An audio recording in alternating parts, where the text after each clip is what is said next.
Hi everyone, Kristen and Tia again. As you may have seen with all the videos today, we were in Victoria and were invited over there from our local MLA, Simon Gibson, and to go over for the throne speech. And it was an interesting day.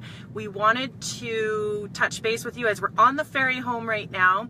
And we thought, you know what, let's give some Coles notes on what the overall throne speech covered. There was definitely a lot of new promises by the Liberals. Sorry, you're gonna have to open that. But there was a couple of interesting ones, and I wanted to share those with our members. To start, election donations. Liberal government is putting forth a ban on corporate and foreign donations, including the potential to ban donations from federal government donations to a provincial campaign. Exactly. They are in full support of doing a third referendum on electoral reform and moving the fixed election date to November. So that's just the part on election. Then they went into childcare a little bit, and this one was an interesting one. As a mom, I definitely found this one interesting. Childcare and child education, $1 billion in investment, the biggest funding with 60,000 new spaces in 4 years.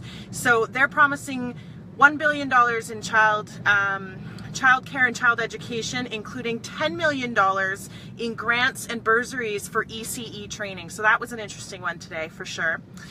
Social services, they have a poverty reduction strategy that they'd like to put forward. One question that we had at our own all candidates this year was on the disability rate increases and whether or not they would increase what those on disability have been getting. And they are promising a $100 a month increase with a annual future increases. So that was really a big announcement today. Income support and free post-secondary education for those that are in care, in government care after the age of 18 until age 25, I believe it was. And this is something that also came up at our all candidates meeting as a question that we actually did some research on, is what happens to children who are in the care of the ministry and at the age of 18, they're suddenly finding themselves lost. There's no funding for them to go to have education or find accommodations. And so the Liberal government today said they were going to come forward with funding for that for those children. Absolutely. So another one is a legal aid increase. This was a shocker for me, as they are proposing a 25% increase in legal aid support. So another one that was kind of interesting for us is we, if you know, we've got a policy on the books that we're trying to pull for a remediation standard on legalized, or not legalized, but on remediation standard on grow-ups in homes. And they said today, federal legalization of marijuana, every dollar that the province earns from the federal legalization of marijuana will go directly to drug education, prevention, and treatment, and that a new minister will be appointed. So that was an interesting one today. They also mentioned that they'd like to have one person trained in every school in the province on mental health. So there will be one person allocated for training in every school in the province to help with mental health. So that was an interesting one. Mental health facility. They want to fast track the new mental health facility in Surrey, and along with a new hospital. So lots of promises today. The speech overall was very interesting, and I think, Tia, you can speak to kind of the healthcare part of that. Yeah, so there was a lot of new things that they were promising in healthcare. A lot of it really was specifically designated closer to what the needs of seniors in a rapidly aging silver tsunami population is. As a lot of people are aware, we have a generation of baby boomers that are knocking on the door of being senior citizens, and our healthcare system isn't properly equipped to cope with this. So today they said that one of their promises would be to speed up hip and knee replacements so that people were getting them faster. they were looking to increase beds at residential, so long-term care type places where you have 24-hour nursing for seniors and people who need that, up to 500 new beds in place.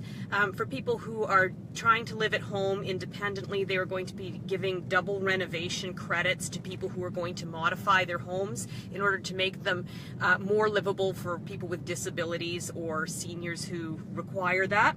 And then they're looking to add some cuts or some tax returns for people who do respite care for their handicapped children or for their seniors or their spouses who require that.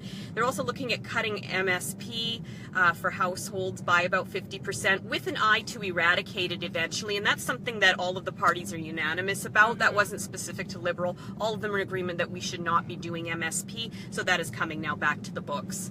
Absolutely. So some other things, I'm just reading off some of the notes that we kind of tried vigorously to take because there was so much, and I'm sure you can find a copy of the speech online. It's about an hour long, but we just wanted to give you the Coles notes, the things that we thought would be most important to our members. So one thing they did mention is that they wanted to ensure that the recent win from the teachers union, the federal, I think it was a federal court case that they won. They want to make sure that's a win for all students. That was a mention. They want to offer extra student supports, and they want to review funding formulas for school districts. So they want to review how that's actually done.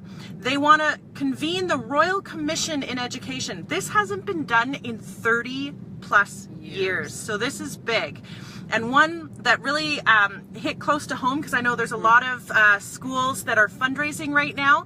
They're promising from now on all playgrounds in schools will be funded by the government. There will be no longer a need to fundraise. Now, keep in mind that these are promises. These aren't necessarily set in stone, but this is what the Liberal government is saying, that they will take away the need to fundraise for playgrounds in elementary schools, and they will fund those, so there will be no need for fundraising. So that was a huge one, because I know our community. And if you've ever sat on a PAC or PAG committee and you're the parent who's constantly being bombarded with fundraiser, that'll be interesting to watch, because everything that's coming out of your wallet right now is going right back into the school in order to meet the needs that are currently in deficit. Yeah. So another one that I found really interesting was the transit. Yeah. They want to match federal funding to build rapid transit. They want to boost capital investment to expand the transit network around the Lower Mainland. And they mentioned specifically a feasibility study to connect Maple Ridge Mission to the rest of the Lower Mainland and other areas on the other side of the river as well. So I thought that was kind of neat to hear Mission be recognized there. Light rail on the island. Toll highways. This was a really, how did you feel about that one? All communities, all tolls to be removed. So I don't know if that's going to go through. I certainly, I would love to see no tolls, but there's many after effects of that. They want to work with TransLink to work to speed up the bridge replacement. Education. Do you want to take that one?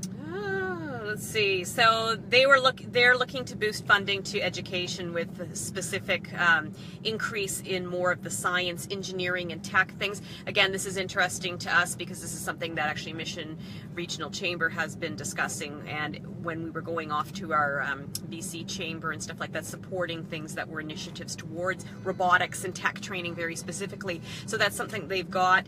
They were talking about more grads coming out of SFU, more funding for the BC Arts Council, which is something they've been double funding, and it's something that's been stripped back a lot over the last few years. And they talked about ESL funding. We're just docking here in Dawson right now. The car is moving. Full ESL programs for newcomers, fully funded for all newcomers to Canada. So that was a big one, I think, as well. Housing affordability. So they want to, this was an interesting one. I don't know how this would work, but certainly welcome to hear it. Housing affordability. Work with local governments and private sector to increase the supply of family use.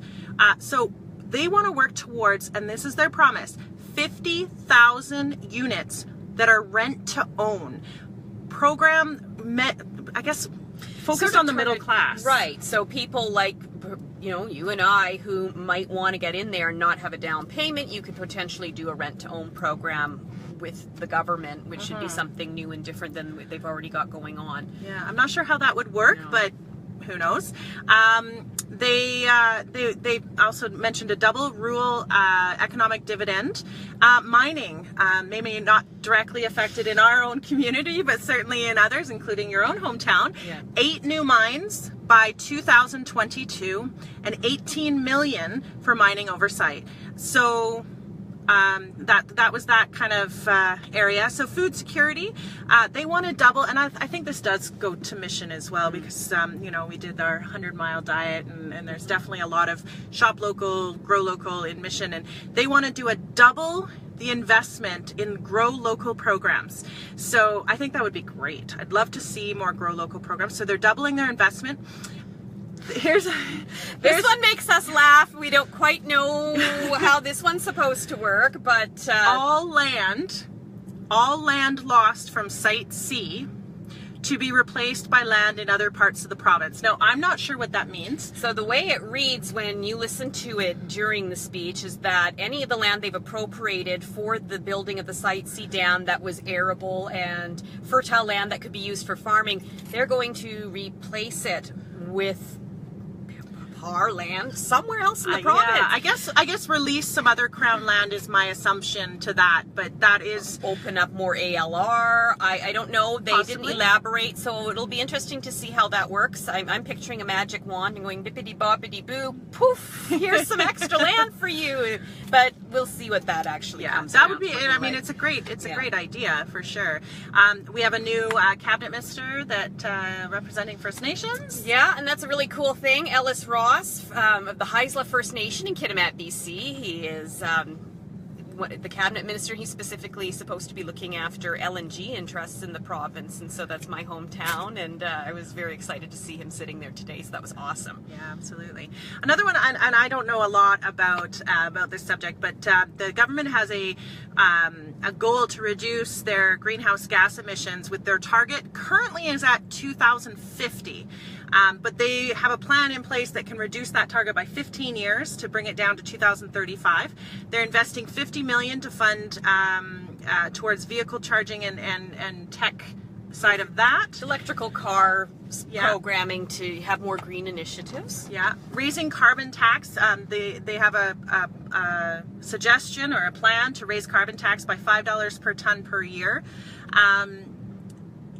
Increase. Oh, this was another one, and a shout out to Pam Alexis, our lovely Pam over at Mission District. She asked this question at our all candidates. She was concerned about the conservation officers in BC, and they did mention an increase to funding to hire more conservation officers across BC.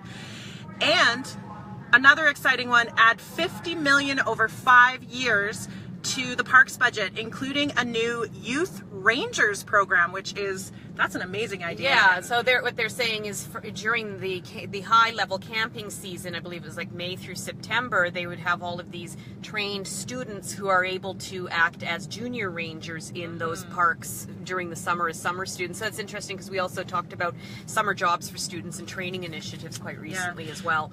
Yeah, it was so interesting, because almost every question we had at our own all candidates this year was addressed in this speech. So lots of news, lots of information. We got to meet some great ministers and connect with a few on some of our own local chamber policies and whatnot. So it was definitely worth the trip today. I hope you've enjoyed our recap. There's certainly more information that you can find online about the throne speech. Now, we asked Carol James while we were there, what happens next? And we weren't really sure how it all works. And so basically, for those that may not understand the process, and certainly I didn't understand the process, we're actually going now, so we're gonna buckle up. But what she told us was really interesting, is that there was a lot of expectation today about what was going to actually occur, whether the government was going to go to non-confidence today, and what Carol said is that they're going to return 3 times over. They basically, after the throne speech, they get 3 days to debate the throne speech. So that leaves, and they're going back into session on Monday, so that'll leave Monday, Tuesday, and Wednesday of next week. After that, they will go to vote, and they will vote on whether they have a confidence in the throne speech and in the government. At that point, if the members vote non-confidence in their current government, it is up to the Lieutenant Governor at that point to allow the NDP and Greens to form government and give them a chance to form government. Or at that time, sorry, we're just getting off the ferry here. We're in Tsawwassen now. We are in Tsawwassen. Or the Lieutenant Governor has the decision to call an election. And that election would happen immediately. So that is her choice, and that's the status it is at now. So they have 3 days to debate the throne speech and all the promises that were put forth today. And at the end of those 3 days, they vote. And if it does go to non-confidence, then it is up to the Lieutenant Governor. And then we will know, I guess, by next Friday, whether or not we are going into another election for the summer, or if we are going into a new NDP Green Franken party. Yes. So we are now on the mainland. Thank you so much for watching our video. Please do us a favor and share our video. We want to share with our community and with our members about this experience, and hopefully this has given you an update on what's been going on. And if you have any questions, or if you want to reach out, please don't hesitate to give us a call at the Chamber. This is just one thing that we love to do, is come out and be connected to what's going on at government level. Tia is one of our board members, new this year, and I thank her so much for being on this journey with me today. And thank you for listening to us. But we're going to go now and head home. So bye, guys. See you later.